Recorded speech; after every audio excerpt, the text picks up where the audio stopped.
जय हिंद मेरे प्यारे स्टूडेंट। तो और क्लास 12 वाले विद्यार्थी और आपको देना है 8 मार्च को केमिस्ट्री का बोर्ड एग्जाम ना। तो आप लोग के लिए यह वीडियो मोस्ट इंपॉर्टेंट होने वाली है, क्योंकि आप यहाँ पे देख सकते हैं ये हमारा प्रतिदर्शी प्रश्न आपको यहाँ पे जो देखने को मिल रहा है, और ये बोर्ड द्वारा जारी किया गया ऑफिशियल यहाँ पे पेपर होने वाला है। ठीक है, और इससे आपको 110% मैं आपको गारंटी के साथ बता रहा हूँ कि इससे आपको प्रश्न आपको बोर्ड एग्जाम में देखने को मिलेंगे। तो आइए पे देखते हैं, जिस प्रकार से मैंने आपको फिजिक्स का बताया था ना, वैसे ये भी यहाँ पे जो कि केमिस्ट्री का यहाँ पे जारी किया गया है, और इससे आपके प्रश्न एकदम देखने को मिलने वाले हैं। ठीक है, तो इससे आपको बहुत सारे प्रश्न एकदम ठीक तो आपको छपा हुआ प्रश्न मिलेगा। तो बस आपको ध्यान से देखना है ये सारे पेपर्स को, और इसमें हम सारे पेपर्स को यहाँ पे देखने वाले हैं। ठीक है, तो आइए पे देखते हैं। तो ये छोटी सी वीडियो आपको बोर्ड एग्जाम में अच्छे मार्क्स दिलाने वाली है। तो आइए ध्यान से देखते हैं, और केवल आपको ध्यान से हमें समझते चलना है। ठीक है, जैसे कि आप देख सकते हैं, पहला वाला हमारा प्रश्न यहाँ पे बोला गया है कि आपको यहाँ पे पूछा गया है कि जो को वाला आपका यहाँ पे ऑप्शन बोला है, को वाला बोला है कि यदि एक प्रोटीन के 200 सेंटीमीटर क्यूब जलीय विलयन में आपको यहाँ पे दिया गया है कि 1.26 ग्राम प्रोटीन है, तो यहाँ पे 300 केल्विन आपको बोला गया है कि इस विलयन के लिए पारस्परिक दर आपको इतना दिया गया इतना बार, तो आपसे प्रोटीन की मोलरता आपसे पूछा गया। ठीक है, तो आप देखिए, अगर आप इसको लगाने जाएंगे ना, तो आपको पूरा मान यहाँ पे आपको रखना पड़ेगा। ठीक है, तो इससे मैं आपको सबसे आसान तरीका बता रहा हूँ। आप प्रोटीन का जो आपका यहाँ पे मोलर द्रव्यमान होता है ना, उसको आप याद ही कर लीजिए। ठीक है, प्रोटीन का भाई मोलर द्रव्यमान भाई कितना होता है, तो आपको आपने पढ़ा होगा। ठीक है, 61.022 आपका यहाँ पे मोलर आपका यहाँ पे इन्वर्स होता है। ठीक है, मोलर आपका यहाँ पे ग्राम मोल इन्वर्स होता है, ये आप थोड़ा ध्यान रखिएगा। ठीक है, तो ये आपको थोड़ा ध्यान रखना है। और ये भाई हमारा कौन से ऑप्शन में दिया है, तो हमारे यहाँ पे फर्स्ट वाला ऑप्शन जो होगा वो हमारा करेक्ट ऑप्शन यहाँ पे हो जाने वाला है। ठीक है, तो इस प्रकार से आप ध्यान रखिएगा, यहाँ पे जो प्रोटीन का जो मोलर द्रव्यमान होता है एग्जाम में पूछता है, और ये आपके एग्जाम में छप सकता है। ठीक है, ध्यान रखिएगा, आप इसको याद कर लीजिएगा। यानी 61 आपका पहले रहेगा, और 0.022 आपका यहाँ पे हो जाने वाला है। ठीक है, अगर आपका यहाँ प्रश्न दिया गया कि आपसे दूसरा हमारा प्रश्न बोला गया कि आप देखिए इसमें क्या हमारा बोला गया कि संक्रमण। ठीक है, संक्रमण आपसे पूछा गया कि संक्रमण संक्रमण तत्वों की मूल अवस्था में यहाँ पे नीचे दिए गए यहाँ पे डी इलेक्ट्रॉन के जो इलेक्ट्रॉनिक विन्यास है, यानी इलेक्ट्रॉनिक कॉन्फ़िगरेशन जो है आपका यहाँ पूछा गया ऑक्सीजन की अवस्था के लिए अस्थायी होगी। ठीक है, यानी ऑक्सीजन के लिए ऑक्सीकरण के लिए कौन सी अस्थायी अवस्था होगी वो आपसे पूछा गया। यानी ऑक्सीकरण यानी ऑक्सीडेशन के लिए कौन सी आपकी अस्थायी अवस्था है, ये आपसे पूछा गया। तो भाई आपको पता ही होगा कि सबसे पहली बात, अगर इसमें ऑप्शन को भी अगर काटे ना, तो आप यहाँ पे देख सकते हैं, अगर ऑप्शन को अगर हम इसमें काटते हैं तो देखिए कि हमारे यहाँ पे दिए गए पहला और हमारे दिया गया कि यहाँ पे 3D आपको यहाँ पे 3 दिया गया है। ठीक है, और हमारे दिए गए 3D5। ठीक है, उसके बाद हमारे 3D8 हमारे दिए गए, और हमारे दिए गए 3D4। तो देखिए 3D4 तो हमारा हो ही नहीं सकता, ये हमारा ऑप्शन गलत हो जाएगा, क्योंकि आपको पता होगा कि आपको यहाँ पे डी अगर देखेंगे यहाँ पे 4 पे, तो 4 पे अनस्टेबल होता है। ठीक है, यानी ये 4 पे अनस्टेबल होता है, अर्थात पीछे वाले से एक हम यहाँ पे ले करके और इसको हम 5 बना देते हैं। ठीक है, तो यानी हमारा करेक्ट ऑप्शन जो होना चाहिए वो हमारे पे 3D5 होना चाहिए। ठीक है, ये आपको यहाँ पे थोड़ा ध्यान रखना है, और ये मोस्ट इंपॉर्टेंट है, ये आपके एग्जाम में छप सकता है। ठीक है, तो इलेक्ट्रॉनिक कॉन्फ़िगरेशन से आपके प्रश्न एग्जाम में मिल सकते हैं, तो ध्यान रखिएगा 3D5 आपका करेक्ट ऑप्शन यहाँ पे हो जाने वाला है इन दिस ऑप्शन। ठीक है, तो देखिए आगे हम बात करते हैं। अगला हमारा प्रश्न दिया गया यहाँ पे कि यहाँ पे बोला है कि सकुल। ठीक है, आपको यहाँ पे देखिए कॉम्प्लेक्स आपको यहाँ पे यानी जटिल आपको यहाँ पे विलयन दिया हुआ है। ठीक है, और इसमें आपको पूछ रहा है कि कितने इसमें आयन यहाँ पे उत्पन्न होंगे। तो भाई सिंपल सी बात है, कॉम्प्लेक्स आपका दिया हुआ है, यानी इसमें हमारे यहाँ पे अगर देखा जाए तो Cl2 जो है आपका यहाँ पे माइनस है। ठीक है, यानी Cl2 माइनस है, यानी अगर इसमें देखेंगे तो यहाँ पे पॉजिटिव आपका यहाँ पहुँच जाएगा, और ये Cl2 जो हमारा यहाँ पे माइनस में हो जाएगा। तो यानी अगर इसमें देखा जाए तो भाई इसमें कितने आयन होंगे, तो आयन भाई इसमें चूंकि कॉम्प्लेक्स है तो इसमें यहाँ पे 3 यहाँ पे आयन यहाँ पे निकलने वाला है। ठीक है, तो ये आपको अगर आपने पढ़ा होगा तो आप आसानी से इसको समझ पा रहे होंगे। ठीक है, ये कॉम्प्लेक्स हमारे यहाँ पे विलन यहाँ पे दिया हुआ है, तो ये ध्यान रखिएगा। आगे बढ़ते हैं। अगला आपका यहाँ प्रश्न बोला गया कि अब देखिए आपको यहाँ पे कुछ क्वथनांक जो कि इसको क्वथनांक के बढ़ते हुए क्रम में आपको यहाँ पे लगाना है। क्वथनांक भाई आप जानते हो कि क्वथनांक भाई क्या होता है, तो क्वथनांक के बारे में अगर हम बात करें तो ऐसा टेम्परेचर जिसपे कोई भी द्रव जो होता है वो क्या हो जाता है कि भाप बन जाता है, जैसे कि हमारा 100 डिग्री सेल्सियस। ठीक है, 100 डिग्री सेल्सियस पे कोई भी द्रव जो होता है जो कि भाप बन करके हवा में उड़ जाता है। ठीक है, तो ये हमारा होता है क्वथनांक। और वही मैं आपसे पूछ दे गलनांक भाई क्या होता है, या फिर हिमांक जो होता है वो क्या होता है। तो हिमांक आपको पता होगा कि ऐसा टेम्परेचर जिसपे कोई भी वस्तु जो होती है वो जम जाती है, अर्थात 0 डिग्री सेल्सियस। ठीक, तो ये आपको पता ही होगा। तो हम यहाँ पे बात कर रहे हैं कि इसमें आपको क्वथनांक को बढ़ते हुए क्रम में आपको यहाँ पे लगाना है। ठीक है, तो सबसे पहले अगर हम बात करते हैं तो आप यहाँ पे देख पा रहे होंगे कि सबसे पहला अगर इसमें देखेंगे तो CH3 CH2 और CH3। ठीक है, यानी ये जो हमारा यानी ये हमारा फॉर्मूला दिया है यहाँ पे ब्यूटेन का। ठीक है, और ये ब्यूटेन जो हो जाएगा सबसे पहला हमारे यहाँ पे आ जाएगा, यानी बढ़ते क्रम, यानी सबसे छोटे में आ जाएगा हमारा ये। ठीक है, सबसे छोटा में हमारा कौन सा जाएगा, तो ये आ जाएगा। यानी अगर इसमें आप देख पा रहे तो इसमें कोई हमारा वेरिएबल इसमें आपको देखने को मिल रहा है, और इसमें हमारा कोई भी नहीं है। ठीक है, यानी सबसे कम तो हमारा यही होगा। ठीक है, उसके बाद हमारा यहाँ पे आ जाएगा हमारा यहाँ पे H2 और यहाँ पे जो कि C2 और यहाँ पे C2H5 आपको ये देखने को मिल जाएगा। उसके बाद हमारा आ जाएगा यहाँ पे यहाँ पे अब देखिए CHO यानी एसिटाल्डिहाइड और यहाँ पे OH, अगर हम इन दोनों में अगर हम बात करते हैं तो सबसे पहले हमारा कौन सा आ जाएगा, तो सबसे पहले हमारा आ जाएगा यहाँ पे जो CHO है, ठीक है, यानी ये वाला हो जाएगा। उसके बाद हमारा सबसे ज़्यादा क्वोथनांक जो हो जाएगा हमारा OH का हो जाएगा, ठीक है। तो ये इस प्रकार से आपको यहाँ पे सजाना है। तो भाई सबसे पहले हमारा कौन सा जाएगा, तो हमारा सबसे पहले आएगा यहाँ पे ब्यूटेन। उसके बाद से हमारा भाई कौन सा आ जाएगा, तो यहाँ पे डाई इथल ईथर, यानी ईथर वाला हमारा फॉर्मूला यहाँ पे दिया गया, ठीक है। तो डाई एथिल ईथर हो जाएगा हमारे यहाँ पे। और उसके बाद से हमारे यहाँ पे ये जो हमारा ब्यूटेनॉल जो हमारे दिए गए वो हमारा हो जाएगा। और ये हमारा जो हमारा दिया गया लास्ट में, इसको हम बोलते हैं यहाँ पे ब्यूटेनॉल, ठीक है। ये हमारा ब्यूटेनॉल है, ये हमारा ब्यूटेनॉल है, ठीक है। तो दोनों में आप कंफ्यूजन मत करिएगा क्योंकि इसमें OH लगा हुआ है। तो हमारा कौन सा ऑप्शन होगा, तो फर्स्ट पे हमारा ये हो जाएगा।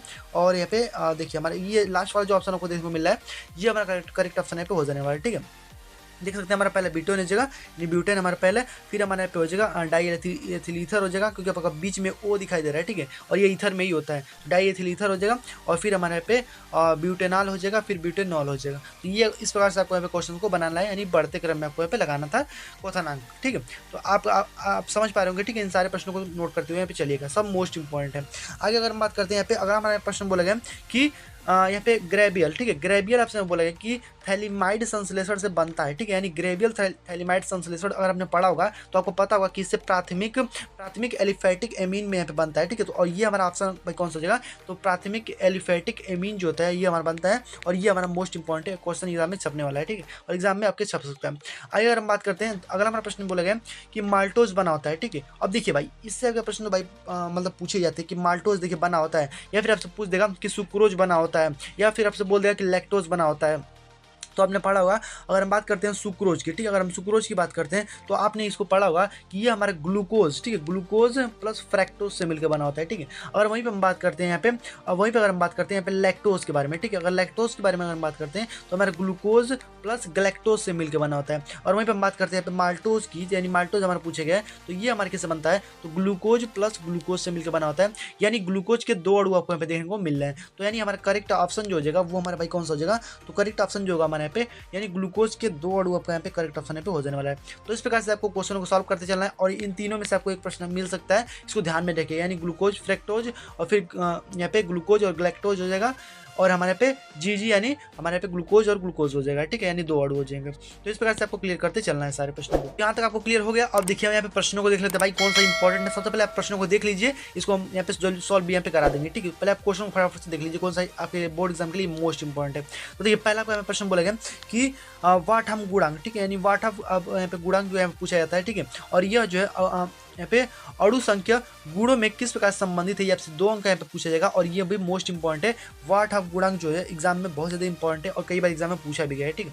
अगला आपको यहाँ प्रश्न बोला गया कि अंतराकाशी, ठीक है, अंतराकाशी यौगिक जो होता है वो क्या होता है। इस प्रकार से यौगिक जो संक्रमण है वो धातुओं के लिए भली प्रकार से ज्ञात है, यानी क्यों है, ये आपसे हमें पूछा गया, यानी अंतराकाशी यौगिक के बारे में आपसे पे पूछा गया है, ठीक है। तो ये आपको पढ़ के ही जाना है और ये मोस्ट इंपॉर्टेंट आपके लिए हो जाने वाला है, 2 नंबर आपके एग्जाम में आएगा। अगला आपको प्रश्न बोला गया कि स्पेक्ट्रमीरा रासायनिक जो आपका श्रेणी जो है वो क्या है, ठीक है, यानी स्पेक्ट्रमीरा रासायनिक जो श्रेणी है वो क्या है, ये आपसे पूछा गया। उसके बाद हमारे बोला गया कि निम्नलिखित परिवर्तन जो है वो कैसे करेंगे, यानी आपसे देखिए चेंजेस करने के लिए बहुत ज़्यादा देता है। जैसे हमारा बोला गया कि क्लोरोएथेन से ब्यूटेन में आपको इसको चेंज करिए, और देखिए सबके सब प्रीवियस प्रश्न आपके पूछे गए हैं, ठीक है। और ये हमारे एनिलीन और से यहाँ पे क्लोरोबेंजीन जो है किस प्रकार से प्राप्त करें, और ये भी देखिए मोस्ट इंपॉर्टेंट है, प्रीवियस ईयर में सब पूछे गए प्रश्न है, ठीक है। अब मैं आपको प्रीवियस ईयर भी यहाँ पे जो दिखा दूंगा पेपर, ठीक है, इसके नेक्स्ट वीडियो में। तो बस आप इसको पहले देखिए कौन सा क्वेश्चन आपके मोस्ट इंपॉर्टेंट आपके बोर्ड एग्जाम के लिए, ठीक है। अगर बात करते हैं यहाँ पे 45 ग्राम एथिलीन और यहाँ पे ग्लाइकॉल आपको यहाँ पे दिए गए C2H6 और O2 को यहाँ पे 600 ग्राम जल में मिलाया जाता है, तो विलयन के हिमांक अवनमन ने यहाँ पे हिमांक की गणना कीजिए, यानी आपसे हिमांक यहाँ पे पूछा गया, ठीक है, इसको ध्यान रखिएगा। क्वोथनांक भी आपसे पूछ सकता है, हिमांक भी आपसे पूछ सकता है, ध्यान रखिएगा, दोनों मोस्ट इंपॉर्टेंट है। आगे हम बात करते हैं निम्नलिखित में से अभिक्रियाओं में प्रयुक्त अभिकर्मकों के यहाँ पे नाम आपको पूछे गए। तो आपसे पूछेगा कि देखिए प्राथमिक एल्कोहल कार्बोक्सिलिक अम्ल ऑक्सीकरण का आपसे पूछे गए, और यहाँ पे आपसे बोला गया कि प्रोपेन आपको यहाँ पे 2 ऑल और यहाँ पे का प्रोपेनी जो प्रोपीन निर्जलन जो होता है ये आपसे पूछा गया, नहीं डिहाइड्रेशन वाला, ठीक है। तो इससे आपका प्रश्न यहाँ पे बोला गया। आगे अगर हम बात करते हैं, अगर आपका बोला गया निम्नलिखित में विभेद करिए, ठीक है, यानी एसिटाल्डिहाइड और एसीटोन में विभेद बताइए, यानी इसमें अंतर थोड़ा बताइए, और एसिटोफिनोन और यहाँ पे बेंजीनोफिनोन में इसमें भी आपको बताना है। तो इसमें बेंजीन होता है भैया, इसमें थोड़ा आपको ये आपने पढ़ा होगा, ठीक है, बहुत मतलब कि बहुत ही ज़्यादा ईजी होता है, ठीक है। अगर आपने पढ़ा हुआ इसको आसानी से आप कर पाएंगे, ठीक है। आगे बात करते हैं। देखिए अगला आपको यहाँ पे दिया कि डीएनए है, ठीक है। डीएनए में पाए जाने वाले 4 जो कि क्षारकों की संरचना आपको पता है, ठीक है। यानी डीएनए में पाए जाने वाले 4 क्षारकों की यहाँ पे संरचना, यहाँ पे चित्र से आपको बनाना है, ठीक है। तो आप यहाँ पे आसानी से बना सकते हैं, जिसमें हमारा आपने पढ़ा होगा कि ATGC, ठीक है। ATGC आपने पढ़ा होगा इस प्रकार से, ठीक है। तो इस प्रकार से देखिए आपको हम ट्रिक से बताते हैं। देखिए AT, ठीक है, ATG, ठीक है, और C, यानी इसमें हमारा डबल बॉन्ड होता है, इसमें हमारा ट्रिपल बॉन्ड होता है, यानी एडेनिन, थाइमिन, गुआसिन और साइटोसिन। इस प्रकार से हमारे पे डीएनए के अंदर होता है, ये मैंने आपको पढ़ा रखा है, ठीक है। तो ये आप ध्यान रखिएगा, इस प्रकार से डीएनए का आप संरचना बना दीजिएगा और इसके बीच में आपको यहाँ पे थोड़ा जीन इस प्रकार से लगा देना है, ठीक है। और यहाँ पे ये चारों फैक्टरों को आपको इसमें लिखना पड़ेगा, ये आप ध्यान रखिएगा, ठीक है।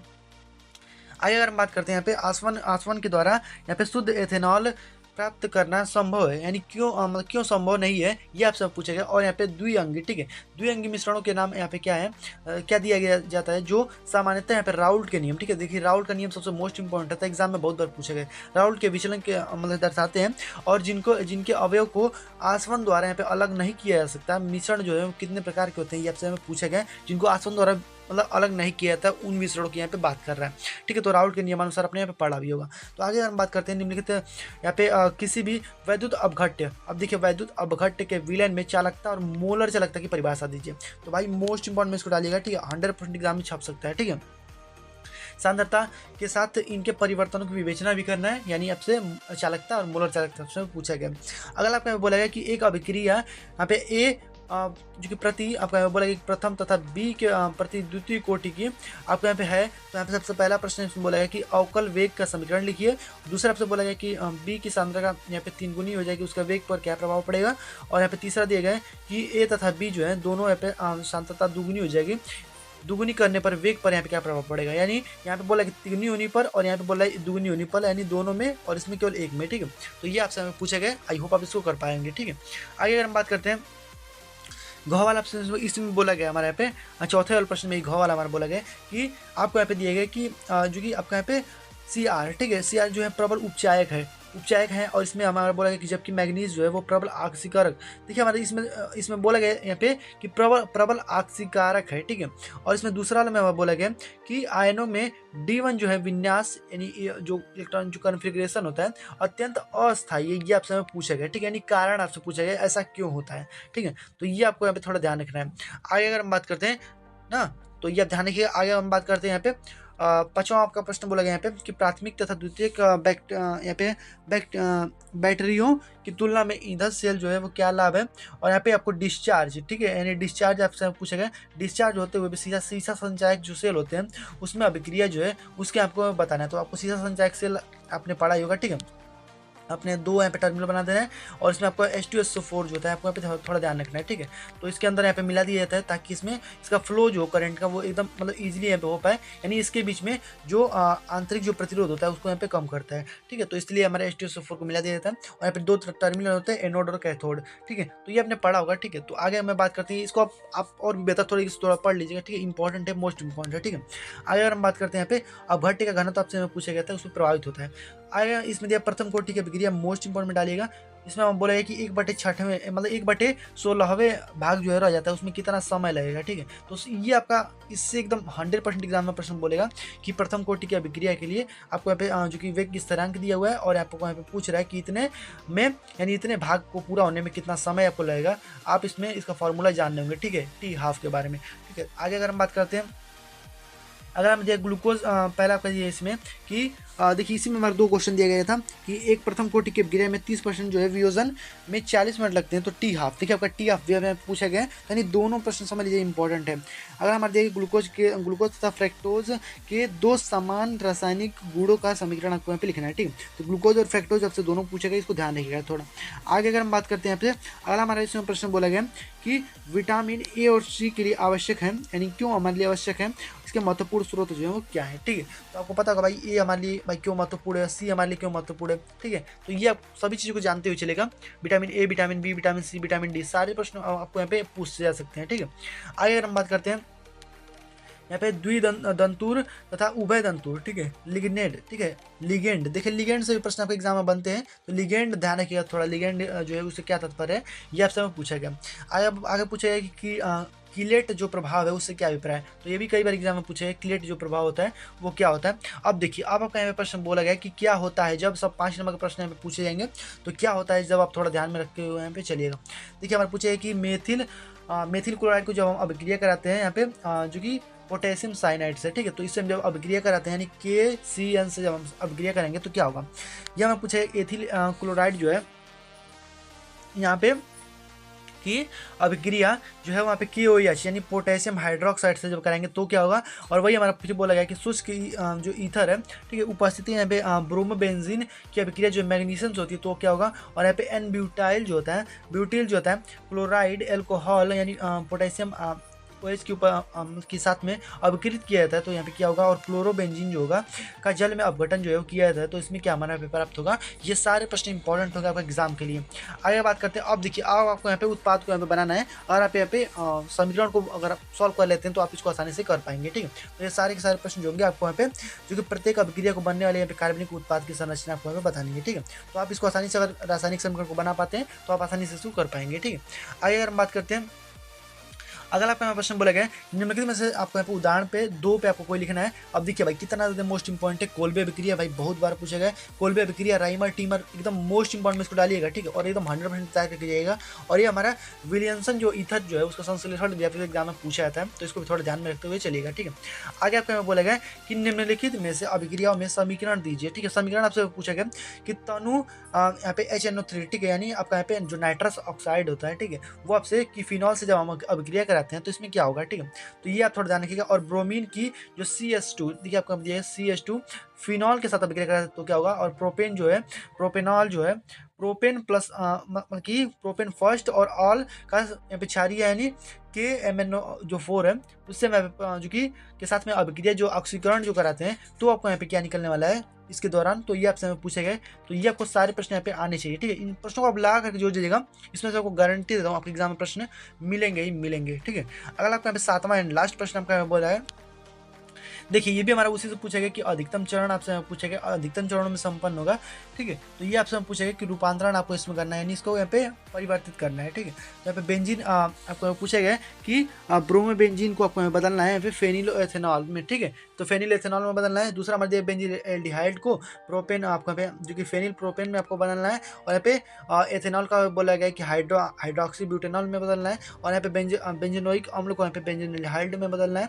और यहाँ पे प्रोपेनॉन को प्रोपीन से प्रोपेनॉन को से प्रोपीन का बनाना है, ठीक है। यानी सारे प्रश्न आपको यहाँ पे यानी इधर वाले जो हमारे दिए गए ना इससे आपको इधर वाला यहाँ पे बनाना है, ठीक है। ये आपसे पूछा गया, ये सभी के सभी 1-1 नंबर के प्रश्नों के एग्जाम में पूछे जाएंगे। आगे आपको दिया गया कि निम्नलिखित में से यौगिकों की संरचना आपको बनानी है। तो देखिए पहले तो संरचना यहाँ पे नहीं पूछ सकता लेकिन अब संरचना भी थोड़ा पूछ रहा है, ठीक है। 2024 में भी इससे प्रश्न आए थे तो ध्यान रखिएगा। यहाँ पे जो कि 4 क्लोरो आपको पेंटेन आपसे पूछा गया, ठीक है। यानी ये सारे प्रश्न आपको यहाँ पे इसके आपको मतलब कि आपको स्ट्रक्चर बनाने आने चाहिए यौगिकों के, ठीक है। तो इसको आप यहाँ पे नंबर आसानी से यहाँ पे ले सकते हैं। तो अगर आप स्ट्रक्चर बना पाते हैं तो आप आसानी से इसको ले पा रहे होंगे, ठीक है। आगे अगर हम बात करते हैं ख वाला पर इसमें बोला गया कि एमीन आपको यहाँ पे इसका कारण बताना है कि जब एथिल एमीन जो होता है जल से विलय जबकि एलिनिन जो है वो नहीं है, यानी एथिलेमिन जो है जल में मिल जाता है और एलिनिन जो है एनिलिन जो है वो नहीं मिलता है। इसका कारण क्या है ये आपसे पूछेगा। एनिलिन जो है फ्रीडल क्राफ्ट अभिक्रिया जो है प्रदर्शित करता है या नहीं प्रदर्शित करते हैं, ठीक है। यहाँ पे बोला है कि एनिलिन फ्रीडल क्राफ्ट अभिक्रिया प्रदर्शित नहीं करती है। क्या नहीं प्रदर्शित करती है यानी कारण आपसे पूछा गया, ठीक है। आगे हमें दिए गए कि एरोमेटिक एमिनो यहाँ पे डाई एंजोनियम लवण एलिफेटिक एमिनो जो प्राप्त लवण से अत्यधिक अस्थायी होते हैं। ये आपसे कारण पूछा है आखिर क्यों होते हैं, ठीक है। आगे बात करते हैं। अब देखिए आपका लास्ट एंड आपका यहाँ पे अथाम करके प्रश्न पूछा गया इसी में कि अणु जो होते हैं अणु सूत्र आपको यहाँ पे दिया गया C4H11N से विभिन्न समावेयी एमिनो की संरचना आपको यहाँ पे लिखनी है। और निम्नलिखित में से विभिन्न युग्मों द्वारा कौन सी मतलब प्रकार की यहाँ पे समायता को प्रदर्शित करेगा, यानी ये सूत्र जो है कौन सी समायिका को प्रदर्शित करेगा ये आपसे यहाँ पे पूछा गया। अगला हमारे दिया गया कि ये एथेनॉलिक यहाँ पे आपको यहाँ पे अमोनिया दिया गया, ठीक है। NH3 आपको यहाँ पे दिया गया। और यहाँ पे C2H5Cl आपको दिया गया है, ठीक है। से अभिक्रिया यहाँ पे रासायनिक समीकरण आपको पता है, तो ये और आप कर सकते हैं आसानी से, ठीक है। आप इसको छोड़ भी देंगे कोई दिक्कत नहीं है, ठीक है। आप इसको आसानी से कर लीजिएगा। यानी आपको यहाँ पे ये इसमें से तो आपको बनाना यानी फिगर वगैरह बनाना तो आना ही चाहिए, ठीक है। और इससे आपके एग्जाम में हमेशा प्रश्न मिलते हैं और ये आपको समीकरण भी थोड़ा आना ही चाहिए, ठीक है। तो आई होप आपको सारी प्रश्न यहाँ पे जो क्लियर हो गए होंगे और किस प्रकार से प्रश्न आपके एग्जाम में पूछे जाएंगे ये आपको यहाँ पे इस पेपर को देखने के बाद आपको यहाँ पे समझ में आ गया होगा, ठीक है। तो बस आज की इस वीडियो में इतना रह देते हैं और इसके हम नेक्स्ट वीडियो में आपको प्रीवियस प्रश्न के भी यहाँ पे आपको यहाँ पे जो वीडियोज है वो हम आपको दे देंगे, ठीक है। तो उसके लिए चैनल को सब्सक्राइब कर नोटिफिकेशन बिल कॉल पर जो से क्लिक कर दीजिएगा ताकि हम जो नेक्स्ट वीडियो अपलोड करेंगे ना तो नोटिफिकेशन आपका सबसे पहले पहुँच जाए।